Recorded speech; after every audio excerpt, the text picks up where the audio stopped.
Hello friends, welcome to my channel. तो आज ना हम ऑर्गेनिक स्पेक्ट्रोस्कोपी स्टार्ट करने वाले हैं। ये ना सीएसआई नेट और गेट के पॉइंट ऑफ व्यू से ना ये बहुत इंपॉर्टेंट टॉपिक है। ये ना ऑर्गेनिक स्पेक्ट्रोस्कोपी सीएसआईआर नेट में 30 मार्क्स के लिए आती है। 30 मार्क्स के लिए पूछी जाती है। तो देखो कितने मैक्सिमम मार्क हमारे सिर्फ एक टॉपिक से कवर होते हैं, ऑर्गेनिक स्पेक्ट्रोस्कोपी। और ये ना बहुत इंटरेस्टिंग चैप्टर है। एक बार जब आपके सारे कॉन्सेप्ट्स क्लियर हो जाएंगे ना, तो आप इतने इजीली इसके प्रॉब्लम सॉल्व कर लोगे, आपको बहुत मज़ा आएगा। इतना इंटरेस्टिंग ये चैप्टर है ऑर्गेनिक स्पेक्ट्रोस्कोपी। तो ना ऑर्गेनिक स्पेक्ट्रोस्कोपी में सबसे पहले हम स्टडी करेंगे IR स्पेक्ट्रोस्कोपी। उसके बाद हम स्टडी करेंगे UV। उसके बाद 1H NMR। उसके बाद 13C NMR। उसके बाद हेट्रोन्यूक्लियर।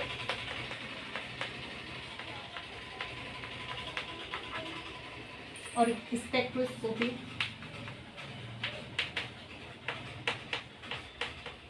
उसके बाद हम स्टडी करेंगे लास्ट में सबसे मास स्पेक्ट्रोमेट्री। तो सबसे पहले जो आज हम स्टार्ट करने वाले हैं IR स्पेक्ट्रोस्कोपी, ये सारे ही इंपॉर्टेंट है नेट और गेट के पॉइंट ऑफ व्यू से। ये जो UV स्पेक्ट्रोस्कोपी है ये थोड़ी लेस इंपॉर्टेंट है, बाकी सारे बहुत ज़्यादा इंपॉर्टेंट है। और IR और 1H NMR तो ये तो बहुत, दोनों भी ना बहुत ज़्यादा इंपॉर्टेंट है नेट और गेट में। इससे बहुत सारे क्वेश्चन देखने को एवरी ईयर मिलते हैं, तो इसको ना ध्यान से समझना। आज हम स्टार्ट करने वाले हैं IR स्पेक्ट्रोस्कोपी। तो क्या होती है IR स्पेक्ट्रोस्कोपी, क्या हम इसमें स्टडी करते हैं? IR स्पेक्ट्रोस्कोपी, इसको ना वाइब्रेशनल स्पेक्ट्रोस्कोपी भी बोलते हैं। वाइब्रेशनल स्पेक्ट्रोस्कोपी, वाइब्रेशनल स्पेक्ट्रोस्कोपी क्यों? क्योंकि ये जो एक बॉन्ड है ना, इसमें ये जो क्या है, वाइब्रेट करता है। जैसे ही इस पे हम रेडिएशन डालेंगे तो ये जो मॉलिक्यूल का बॉन्ड है ये क्या ना वाइब्रेट करना स्टार्ट कर देता है, तो इसलिए इसको बोलते हैं वाइब्रेशनल स्पेक्ट्रोस्कोपी। और ये जो रेडिएशन हम यूज करते हैं ये कौन सी होती है? ये होती है इंफ्रारेड रेडिएशन, रेड रेडिएशन। इसीलिए इसका नाम है इंफ्रारेड स्पेक्ट्रोस्कोपी, IR स्पेक्ट्रोस्कोपी। तो इनकी रेंज क्या होती है, वेवलेंथ क्या होती है? IR spectroscopy, IR radiation, sorry infrared radiation की वेवलेंथ क्या होती है? 2.5 माइक्रोमीटर से 25 माइक्रोमीटर। तो देखो आप कितनी ज़्यादा शॉर्ट रेंज रहती है, 2.5 से 225 माइक्रोमीटर। बहुत ही ज़्यादा क्या रहती है, ये नैरो रेंज रहती है। तो अगर हम इसका स्पेक्ट्रा लेंगे IR स्पेक्ट्रा, तो जो हमारे पीक्स आएंगे ना वो एक के ऊपर एक ऐसे ओवरलैप होंगे। जो हमारा 2.5 पे पीक आएगा और जो हमारा 25 पे पीक आएगा वो दोनों सेम जगह पे ही आ जाएंगे ओवरलैप, क्योंकि इतना शॉर्ट ये रेंज होती है कि हम इसको अलग अलग दिखाई नहीं सकेंगे और हमें पता नहीं चलेगा कि हमारे कौन से फंक्शनल ग्रुप का कौन सा पीक है।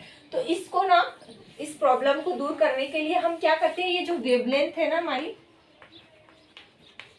इसको हम स्टडी करते हैं वेव नंबर की टर्म्स में। वेव नंबर की टर्म में, वेव नंबर की फॉर्म में हम इसको स्टडी करते हैं। वेव नंबर को हम इस तरह फ्रीक्वेंसीज पे बार से इसको रिप्रेजेंट करते हैं और ये होता है 1/λ। वेव नंबर हमारा होता है 1/ वेवलेंथ। तो वेवलेंथ क्या है? 1/2.5 micrometre is equal to 1/2.5 × 10⁻⁴ centimetre. तो ये जैसे ही ऊपर जाएगा -4 +4 हो जाएगा और ये हमारा आ जाएगा 4000।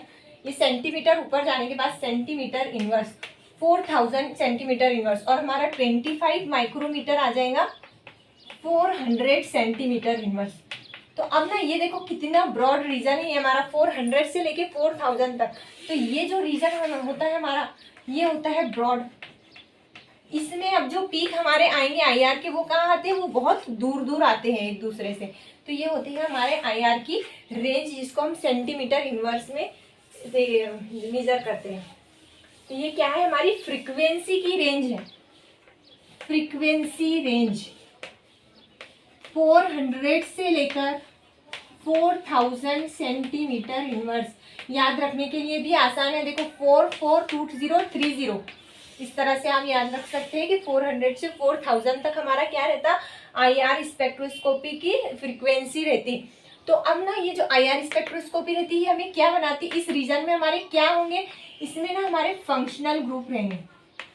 फंक्शनल ग्रुप, हर एक फंक्शनल ग्रुप की अपनी एक अलग फ्रीक्वेंसी रहती है और वो इस यानी 400 से लेके 4000 के बीच में कहीं भी रह सकती है। सपोज OH मेरा फंक्शनल ग्रुप है, ये मेरा एक मॉलिक्यूल है फिनॉल। इसमें मुझे पता लगाना है कि कौन सा ग्रुप प्रेजेंट है। मुझे इसका स्ट्रक्चर नहीं मालूम, मेरे पास एक मॉलिक्यूल दिया हुआ है और बताना है इसमें कौन सा फंक्शनल ग्रुप प्रेजेंट है। तो हम कैसे इसका स्ट्रक्चर निकालेंगे, हम पहले पता लगाएंगे कि फंक्शनल ग्रुप हमारा इस मॉलिक्यूल में कौन सा है। तो फंक्शनल ग्रुप हमें पता कहाँ से चलता है, IR स्पेक्ट्रोस्कोपी से। इस फंक्शनल ग्रुप की क्या फ्रीक्वेंसी रहती, इसकी रहती 3300 to 3400 के अराउंड इसकी फ्रीक्वेंसी रहती। यानी देखो ये 400 और 4000 के बीच में ही एक वैल्यू है ना।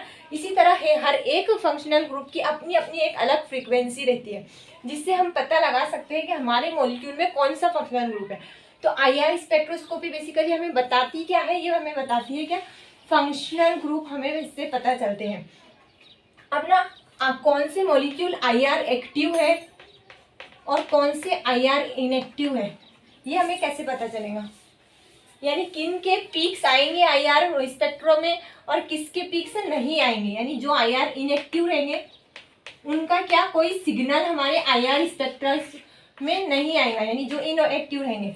तो इसके लिए कंडीशन क्या है, IR एक्टिव के लिए जो हमारा बॉन्ड है ना, बॉन्ड हमारे मॉलिक्यूल में जो बॉन्ड होता है तो वो क्या होता है, पोलार होना चाहिए। वो बॉन्ड कैसा होना चाहिए, पोलार नेचर का होना चाहिए। पोलार मीन्स दोनों एटम के इलेक्ट्रोनेगेटिव का डिफरेंस कैसा होना चाहिए, हाई होना चाहिए। अगर इलेक्ट्रोनेगेटिविटी का डिफरेंस बहुत कम है तो फिर वो मॉलिक्यूल वो बॉन्ड क्या होगा, वो होगा हमारा non polar bond. For example O2 में ऑक्सीजन ऑक्सीजन के बीच में देखो दोनों की इलेक्ट्रोनेगेटिविटी सेम है, दोनों भी ऑक्सीजन है, इलेक्ट्रोनेगेटिविटी सेम है, इसलिए दोनों की इलेक्ट्रोनेगेटिविटी का डिफरेंस क्या आएगा, 0। इसलिए ये बॉन्ड क्या हो जाएगा हमारा नॉन पोलार। और हमें IR एक्टिव होने के लिए क्या चाहिए, पोलार बॉन्ड चाहिए। इसलिए ये जो मॉलिक्यूल है ये हमारे IR इनएक्टिव होंगे। तो जो सारे डायटोमिक मॉलिक्यूल होते हैं, homonuclear diatomic molecule, homonuclear diatomic molecule वो क्या रहते हैं, होमोन्यूक्लियर मीन्स जो सेम रहते हैं, जिसमें O2 N2 H2 ये सारे क्या है, होमोन्यूक्लियर डायटोमिक। इनमें इलेक्ट्रोनेगेटिविटी का डिफरेंस रहेगा ही नहीं, तो फिर क्या हो जाएगा, बॉन्ड हमारा पोलार नॉन पोलार हो जाएगा। और हमें IR एक्टिव के लिए क्या चाहिए, पोलार बॉन्ड चाहिए। पोलार बॉन्ड रहेगा तभी उसमें क्या रहेंगे, डाइपोल मूवमेंट रहेंगी, डाइपोल मूवमेंट। अगर पोलार बॉन्ड रहेगा तो फिर वो IR एक्टिव होगा। अगर पोलार बॉन्ड रहेंगी तो इसकी फिर डाइपोल मूवमेंट भी नहीं रहती। नॉन पोलार बॉन्ड में क्या रहती, नो डाइपोल मूवमेंट। तो फिर ये हमारे क्या हो जाएंगे, ये हमारे IR इनएक्टिव हो जाएंगे। अब ना देखो दो ग्रुप्स में इसको डिवाइड किया गया है इस रीजन को। ये जो हमारी रीजन होती है, फ्रीक्वेंसी की जो रेंज होती है ना, इसको 2 पार्ट्स में डिवाइड किया हुआ है। जो हमारे 400 सेंटीमीटर से 1500 सेंटीमीटर इनवर्स तक जो रेंज लाई कर, इस वाले ग्रुप के इस वाली रेंज में जो ग्रुप हमारे प्रेजेंट रहेंगे उनको हम बोलेंगे कि वो किस रीजन में प्रेजेंट है, वो हमारे प्रेजेंट है फिंगरप्रिंट रीजन में। और जो 1500 से लेकर 4000 की रेंज में रहेंगे उनको हम बोलेंगे कि ये हमारी है फंक्शनल ग्रुप रीजन। इसको हम बोलेंगे जो हमारे मॉलिक्यूल जो हमारे फंक्शनल ग्रुप इस वाली रेंज में रहेंगे प्रेजेंट, उनको हम बोलेंगे वो कहाँ प्रेजेंट है, फंक्शनल ग्रुप रीजन में। एक होता है फिंगरप्रिंट रीजन, एक होता है फंक्शनल ग्रुप रीजन। अब ना ये जो फिंगरप्रिंट रीजन होता है ये हर एक का अलग अलग रहता है सबका, क्योंकि फिंगर इसीलिए इसका नाम भी फिंगरप्रिंट है। हमारे जो फिंगरप्रिंट रहते हैं वो क्या रहते हैं, हर किसी के डिफरेंट रहते हैं, यूनिक रहते हैं, एक सबके अलग अलग। तो इसीलिए ये भी सबके लिए क्या होगा, अलग अलग रहेंगे। यानी इस वाले रीजन में सबकी फ्रीक्वेंसी अलग अलग आएंगी।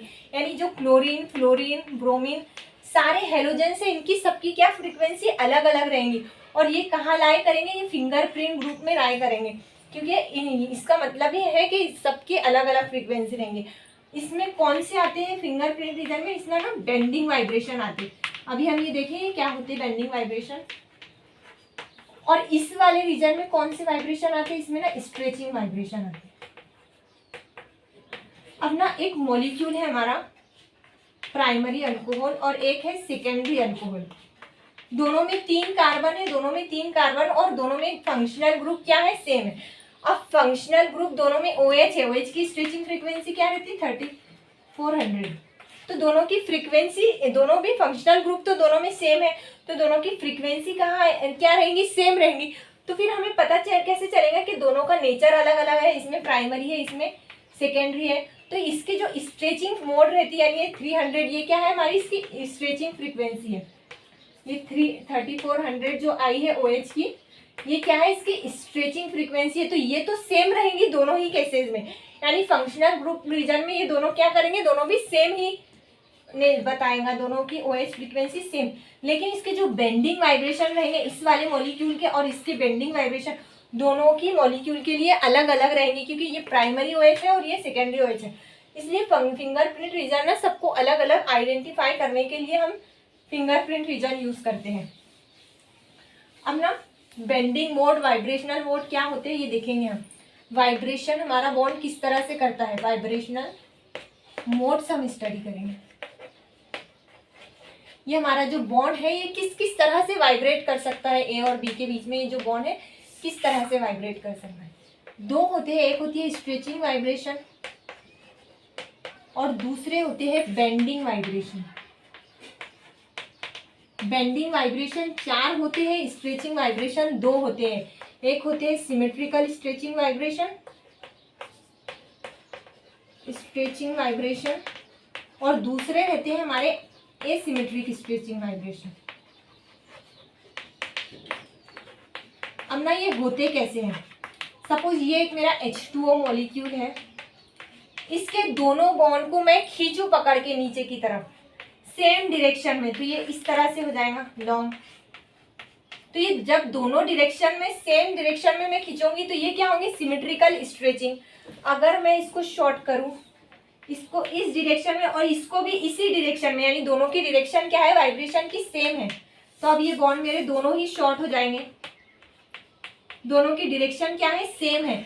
तो ये होते हैं हमारे सिमेट्रिकल स्ट्रेचिंग। और जो असिमेट्रिकल स्ट्रेचिंग, इसमें देखो एक इस तरफ खींचूंगी मैं और एक बॉन्ड इस तरफ, एक बॉन्ड इस डायरेक्शन में जा रहा है तो एक बॉन्ड इस डायरेक्शन में वाइब्रेट कर रहा है, यानी डायरेक्शन ऑफ वाइब्रेशन दोनों बॉन्ड की क्या है, अपोजिट है।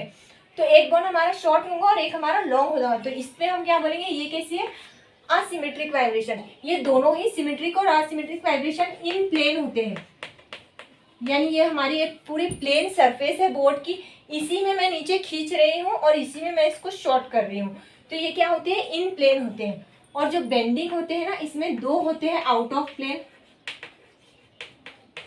और 2 होते हैं इन प्लेन।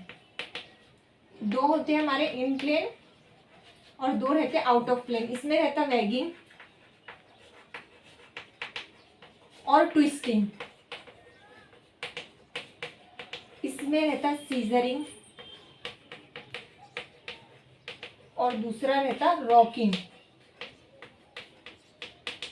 अब ना ये होती कैसे, अब सपोज ये एक मॉलिक्यूल है मेरा H2O, इसको मैं आउट ऑफ प्लेन मीन्स ये एक मॉलिक्यूल है H2O, यानी ये देखो हम प्लेन में स्ट्रेचिंग में हम दोनों को प्लेन में नीचे की तरफ खींच रहे थे। आउट ऑफ प्लेन मतलब मैं इसको दोनों को सामने साइड ऐसे खींचूंगी, ये एक प्लेन सरफेस है, दोनों को मैं आगे की साइड ले लूंगी। जब हम इसको आगे साइड खींचेंगे तो इसको हम प्लस साइड से डिनोट करेंगे, आगे की तरफ दोनों को मैं खींच रही हूँ आउट ऑफ प्लेन, तो ये होंगे मेरा वैगिंग। और ट्विस्टिंग देखो, मैं एक बोर्ड के आगे खींच रही हूँ इस तरफ बॉन्ड, और एक बॉन्ड को मैं बोर्ड के पीछे तरफ मतलब ले रही हूँ।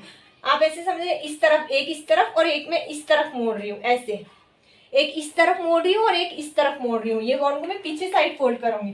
तो ये जो होंगे मेरे ट्विस्टिंग, यानी एक आगे आ रहा है एक पीछे जा रहा है, ये क्या हो रही, ट्विस्टिंग। तो ये इसको मैं रिप्रेजेंट करूंगी प्लस माइनस से, दोनों आगे आ रहे हैं तो प्लस और दो एक आगे और एक पीछे आ रहा है तो इसको हम क्या बोलेंगे, ट्विस्टिंग। एक प्लस और एक माइनस, ये देखो प्लस माइनस जब भी आते हैं मतलब ये कौन से वाइब्रेशन है, ये बेंडिंग वाइब्रेशन है। प्लस माइनस साइन आएंगे मतलब ये बेंडिंग वाइब्रेशन है। क्यों, क्योंकि हमारे जो सिमेट्रिक स्ट्रेचिंग वाइब्रेशन होते हैं वो कहाँ होते हैं, इन प्लेन होते हैं, उसमें प्लस माइनस हम शो नहीं करते। प्लस माइनस दिया है मतलब आउट ऑफ प्लेन हो रहे हैं, और आउट ऑफ प्लेन कौन से होते हैं, बेंडिंग वाइब्रेशन हमारे आउट ऑफ प्लेन होते हैं। तो ये होते हैं। और इन प्लेन में सीजरिंग और रॉकिंग होती है।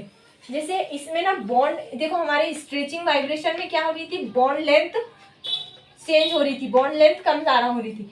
इसमें ना सीजरिंग और रॉकिंग में बॉन्ड एंगल हमारा चेंज होता है। जो हम सीजरिंग करते हैं तो इसमें ना दोनों बॉन्ड को मैं इस तरफ घुमाऊंगी, यानी ऐसा पकड़ के शॉर्ट करूंगी, तो ये बॉन्ड एंगल मेरा कम हो जाएगा दोनों इस तरफ, या फिर मैं दोनों को इस तरफ करूंगी तो अब दोनों का बॉन्ड एंगल मेरा बढ़ जाएगा। तो ये होती है मेरी सीजरिंग, इसको हम बोलेंगे सीजरिंग। यानी देखो कैंची की तरह दोनों इधर आ रहे हैं या फिर इधर जा रहे हैं, ऐसे कैंची की शेप में इधर आ रहे और फिर उधर जा रहे हैं, ऐसी कैंची की तरह, इसलिए हम इसको बोलते हैं सीजरिंग। और रॉकिंग में क्या होता है, रॉकिंग में दोनों ही बॉन्ड में इस तरफ ऐसे बेंड करूंगी या फिर दोनों ही इस तरफ बेंड करूंगी, इस तरफ। तो ये होती है हमारी बेंडिंग वाइब्रेशन और स्ट्रेचिंग वाइब्रेशन। अब ना जो स्ट्रेचिंग फ्रीक्वेंसी हमारी रहती है, ये जो फ्रीक्वेंसी हमारी 400 से 4000 के बीच में आती है फ्रीक्वेंसी हमारी, तो ये फ्रीक्वेंसी असिमेट्रिक स्ट्रेचिंग वालों की ना ज़्यादा रहती है। फ्रीक्वेंसी का ऑर्डर देखो क्या रहता है, एसिमेट्रिक वाइब्रेशन की स्ट्रेचिंग फ्रीक्वेंसी हमेशा ज़्यादा रहती है, एसिमेट्रिक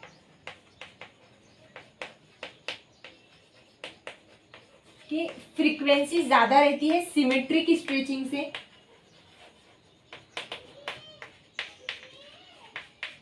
और सिमेट्रिक वालों की ज़्यादा रहती है बेंडिंग से। देखो स्ट्रेचिंग फ्रीक्वेंसी किससे ज़्यादा रहती है, बेंडिंग से। दोनों ही स्ट्रेचिंग क्या रहती है, बेंडिंग वालों से ज़्यादा रहती है। और सबसे ज़्यादा कौन सी फ्रीक्वेंसी इंपॉर्टेंट है, ये ध्यान रखना कि एसिमेट्रिक स्ट्रेचिंग की फ्रीक्वेंसी सबसे ज़्यादा हाई होती है।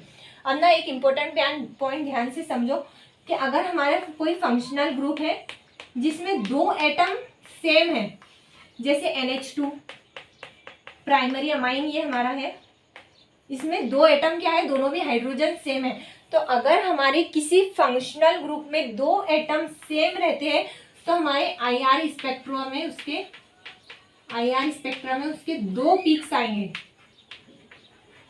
दो पीक्स यानी दो सिग्नल उसके हमारे आएंगे, दो एटम्स। तो एक लाइन लिखो आप नोट करके, molecule containing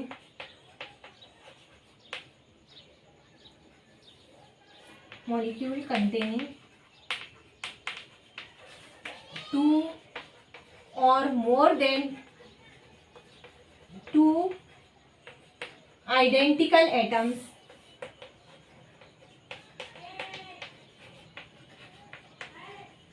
gives two peaks। Two peaks हमारे आएंगे, यानी अगर हमारे किसी मॉलिक्यूल में दो एटम सेम रहे, दो या दो से ज्यादा एटम अगर सेम रहे तो उसमें हमारे कितने पीक्स आएंगे, दो पीक्स आएंगे। तो अब ना प्राइमरी अमाइन में दोनों हाइड्रोजन सेम रहते, इसलिए हमारे क्या आते, दो पीक्स आते। एक आता 330 सेंटीमीटर इनवर्स पे और एक आता 3400 सेंटीमीटर इनवर्स पे। इस तरह से हमारे दो शार्प पीक आते प्राइमरी अमाइन के। ये जो अब ना इसमें से असिमेट्रिक स्ट्रेचिंग वाला कौन सा होगा, ये वाला, ये होगा एसिमेट्रिक का, क्योंकि ये फ्रीक्वेंसी एसिमेट्रिक की हमेशा ज्यादा होती है सिमेट्रिक से। ये वाला होगा सिमेट्रिक स्ट्रेचिंग का। इसी तरह NO2 देखो प्राइमरी अमाइन में हमने कितने पीक्स आते हैं, प्राइमरी अमाइन में दो पीक्स। और जो हमारा सेकेंडरी अमाइन रहता है NHR, इसमें सिर्फ एक भी है, दो एटम एक जैसे नहीं रहते, इसलिए इसका क्या पीक आएगा, सेकेंडरी अमाइन का सिर्फ एक पीक आएगा और प्राइमरी अमाइन के दो पीक। इंपॉर्टेंट है ये, क्वेश्चन में इसी की मदद पड़ने वाली है, आपको यूज इसी का पड़ेगा, इसी की मदद से आप आपके प्रॉब्लम सॉल्व कर सकोगे, इसलिए ये ध्यान रखो। अब ना नाइट्रो ग्रुप, इसमें भी दो ऑक्सीजन रहते, दो atom same, and double bond O minus. तो इसमें भी दो फ्रीक्वेंसी आती है, एक 1350 सेंटीमीटर इनवर्स पे और एक आती है 1550 सेंटीमीटर। दो पीक्स हमारे इस तरह से आते हैं, एक 1300 पे, एक 1500 पे। 1550 वाला कौन सा रहेगा, एसिमेट्रिक स्ट्रेचिंग का, और सिमेट्रिक स्ट्रेचिंग का ये रहेगा। इसी तरह एसिटिक एनहाइड्रेट में, इसमें भी क्या रहते, दो पीक्स आएंगे हमारे।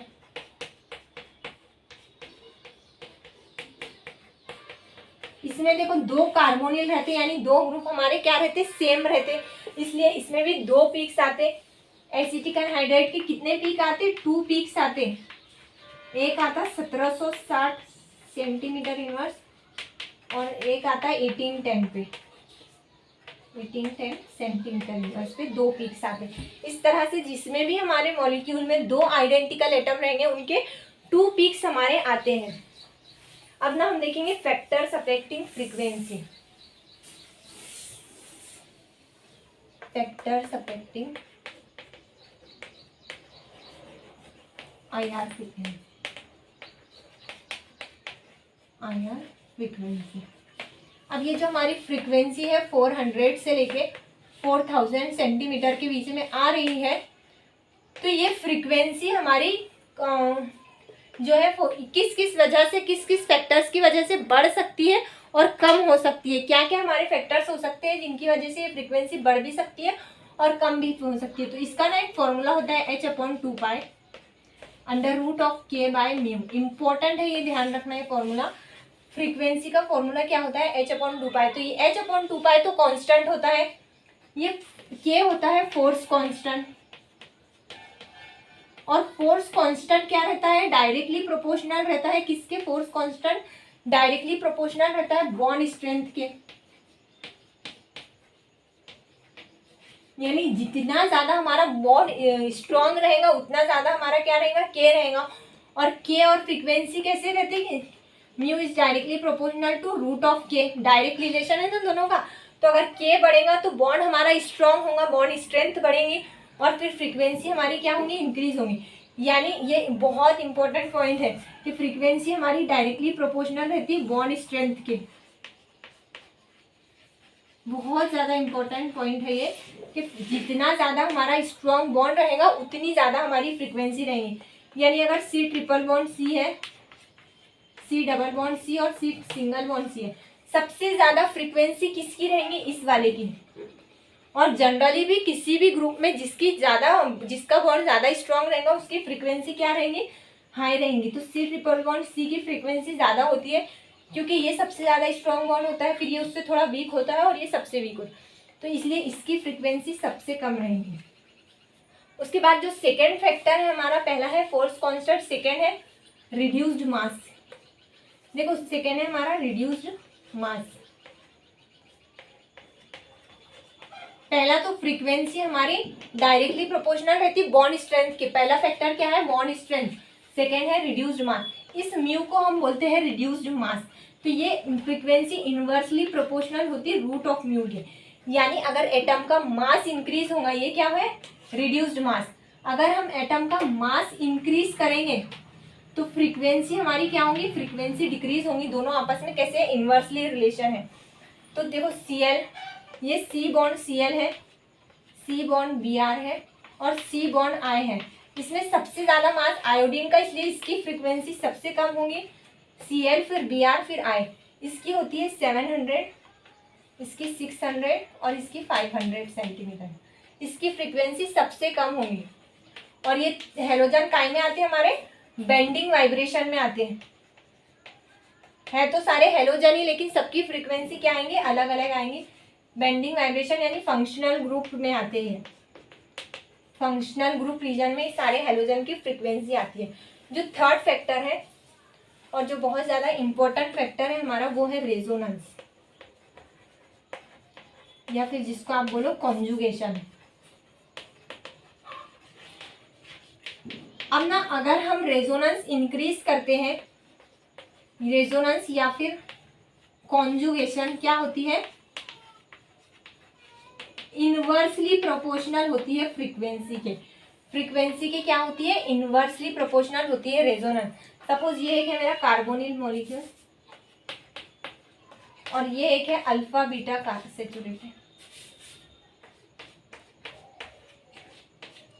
अब ना ये अल्फा बीटा अनसैचुरेटेड कार्बोनिल है, ये कॉन्जुगेटेड है, और ये क्या है, ये सिंपल कार्बोनिल है। तो जो सिंपल हमारे CO की स्ट्रेचिंग फ्रीक्वेंसी रहती है वो नियरली 17-15 के अराउंड रहती है। अब ना ये कॉन्जुगेटेड है तो कॉन्जुगेशन की वजह से फ्रीक्वेंसी क्या होगी, डिक्रीज होगी। तो इसकी होती है 1665 सेंटीमीटर। देखो कॉन्जुगेशन की वजह से फ्रीक्वेंसी क्या होती है, डिक्रीज होती है। जितने ज़्यादा कॉन्जुगेशन में हमारा प्रेजेंट रहेगा कार्बोनिल, उतनी ज़्यादा फ्रीक्वेंसी क्या होगी, डिक्रीज होंगी। ऐसा क्यों होता है अपना ध्यान से समझना, ये बहुत ज़्यादा इंपॉर्टेंट है, पूरे चैप्टर में आपको इसी का यूज़ पढ़ने वाला है कि क्यों ऐसा होता है। ये जो कार्बन हमारा रहता है कार्बोनिल का, इस कार्बन की आप इलेक्ट्रॉन डेंसिटी अगर इंक्रीज करोगे, इलेक्ट्रॉन डेंसिटी इस कार्बन की इंक्रीज करोगे तो फ्रीक्वेंसी डिक्रीज होगी। फ्रीक्वेंसी क्या होगी, इस कार्बोनिल के कार्बन की अगर हम इलेक्ट्रॉन डेंसिटी बढ़ाएंगे तो फ्रीक्वेंसी हमारी कम होगी, क्योंकि उसमें आ जाएगा इलेक्ट्रॉन डेंसिटी इंक्रीज करने से ये वाले बॉन्ड में आएगा सिंगल बॉन्ड कैरेक्टर। अब इसको समझते हैं ये क्या होता है। कैरेक्टर इंक्रीज होगा, देखो इलेक्ट्रॉन डेंसिटी इंक्रीज करने से सिंगल बॉन्ड कैरेक्टर इंक्रीज होगा। ये हमारा अल्फा बीटा अनसैचुरेटेड कार्बोनिल। अब ना देखो इस कार्बन की इलेक्ट्रॉन डेंसिटी इंक्रीज हो गई, ये इसको इलेक्ट्रॉन दे रहा है, यानी इसकी इलेक्ट्रॉन डेंसिटी क्या हो गई, इंक्रीज हो गई। तो फिर अब ये इस तरह से बन जाएगा। ये डबल बॉन्ड हमारा क्या होता है, स्ट्रॉन्ग होता है, और हमने देखा कि म्यू डायरेक्टली प्रोपोर्शनल रहता है बॉन्ड स्ट्रेंथ के, डबल बॉन्ड स्ट्रॉन्ग रहता है इसलिए इसकी फ्रीक्वेंसी ज्यादा रहती है। अब ये कैसा हो गया, ये सिंगल बॉन्ड हो गया तो इसकी फ्रीक्वेंसी क्या हो गई, इसकी फ्रीक्वेंसी डिक्रीज हो गई। इसमें ना पार्शियल सिंगल बॉन्ड कैरेक्टर आ गया, पार्शियल सिंगल बॉन्ड। ये कब आएगा, जब हमारे इस कार्बन की इलेक्ट्रॉन डेंसिटी हम बढ़ा देंगे, यानी इसको कोई भी ऐसा ग्रुप लगा देंगे जो इसको इलेक्ट्रॉन दे रहा है, तो कॉन्जुगेशन की वजह से इसको क्या मिलते हैं, इलेक्ट्रॉन मिलते हैं।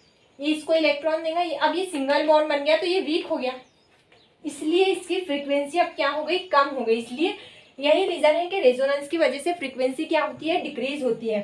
अगर मैं इसको कोई इलेक्ट्रॉन डोनेटिंग ग्रुप लगा दूं, बहुत इंपॉर्टेंट पॉइंट है ये, इस कार्बोनिल को कोई इलेक्ट्रॉन डोनेटिंग ग्रुप लगा दूं, ये होती है 1715 इसकी सेंटीमीटर इनवर्स कार्बोनिल की स्ट्रेचिंग फ्रीक्वेंसी। इसको अगर कोई इलेक्ट्रॉन डोनेटिंग ग्रुप लगा दूं तो फ्रीक्वेंसी क्या होगी, कम हो जाएंगी, क्योंकि इसकी इलेक्ट्रॉन डेंसिटी इंक्रीज हो जाएंगी।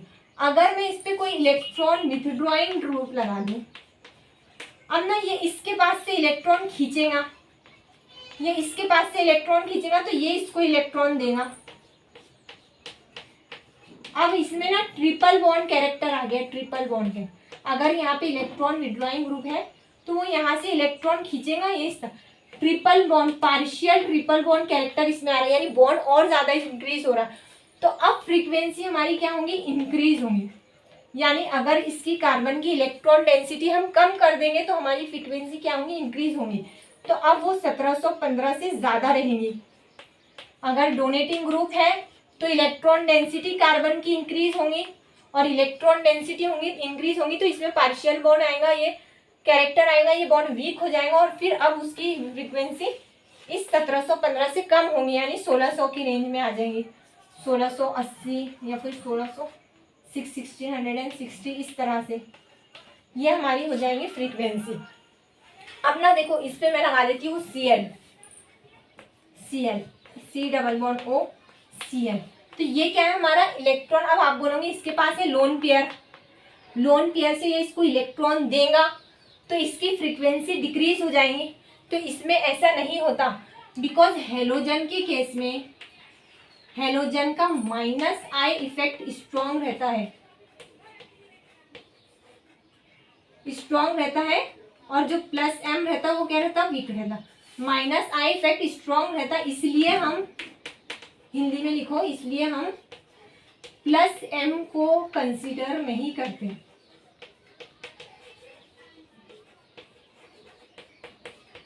हेलोजन का हम ना माइनस आई इफेक्ट ज्यादा स्ट्रॉन्ग रहता तो वही देखेंगे। माइनस आई मतलब ये इलेक्ट्रोनिगेटिविटी से इलेक्ट्रॉन को खींचेगा, तो अब ना इसकी इलेक्ट्रॉन डेंसिटी कम कर रहा है, इसलिए इसकी जो फ्रीक्वेंसी है ना बढ़ जाती है। अगर यहाँ हेलोजन अटैच है तो हेलोजन का माइनस आई इफेक्ट, ये देखो लोन पेयर से इलेक्ट्रॉन दे रहा है, ये कौन सा है, प्लस एम इफेक्ट है। तो फिर आप बोलोगे कि इसकी इलेक्ट्रॉन डेंसिटी इंक्रीज हो रही है, तो फिर इस वाले ग्रुप की फ्रीक्वेंसी कम होनी चाहिए थी, लेकिन ऐसा नहीं होता, क्योंकि हेलोजन का माइनस आई इफेक्ट स्ट्रॉन्ग रहता है, इसलिए माइनस आई हम कंसीडर करते, प्लस एम हम नहीं देखते। तो इसलिए माइनस आई क्या करता है, इलेक्ट्रोनिगेटिविटी से अपने इलेक्ट्रॉन अपनी तरफ इलेक्ट्रॉन खींचेगा। इसकी इलेक्ट्रॉन डेंसिटी को क्या कर रहा है, डिक्रीज कर रहा है, अपने तरफ इलेक्ट्रॉन खींच के कम कर रहा है। इसके पास अब इलेक्ट्रॉन की डेंसिटी कम हो रही है, इसलिए क्या होंगी, इसकी फ्रीक्वेंसी बढ़ जाएंगी और इसकी फ्रीक्वेंसी रहती है 1800 सेंटीमीटर में। देखो जब भी हमारे पास में डोनेटिंग ग्रुप अटैच रहेंगे तो इससे कम फ्रीक्वेंसी आएंगी 1715 से, और देखो जब भी इलेक्ट्रॉन विड्रॉइंग ग्रुप रहेंगे तो फ्रीक्वेंसी क्या हो जाएंगी, हमारी बढ़ जाएंगी। अब ना ईस्टर का केस देखो, ये एक इम्पॉर्टेंट है, ध्यान रखना, ये भी इम्पॉर्टेंट केस है ये। ईस्टर के केस में क्या होती है,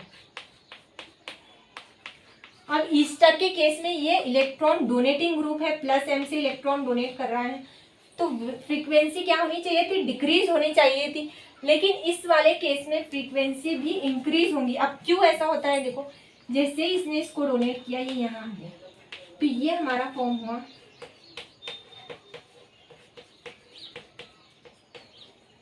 अब ना ये डबल बॉन्ड, आप देखो इसमें तो पार्शियल कैरेक्टर आ गया, लेकिन ये भी तो CO बॉन्ड ही है, ये भी तो हमारी CO फ्रीक्वेंसी ही देगा, कार्बोनिल फ्रीक्वेंसी।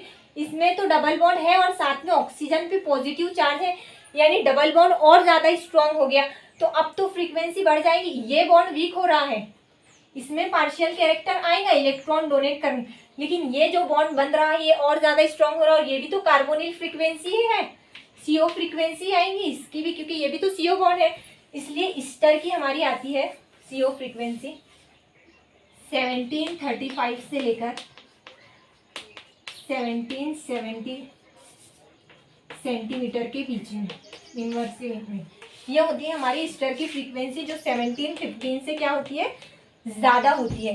तो हम ना बाकी का हम नेक्स्ट क्लास में डिस्कस करेंगे, आज के लिए इतना ही, थैंक यू।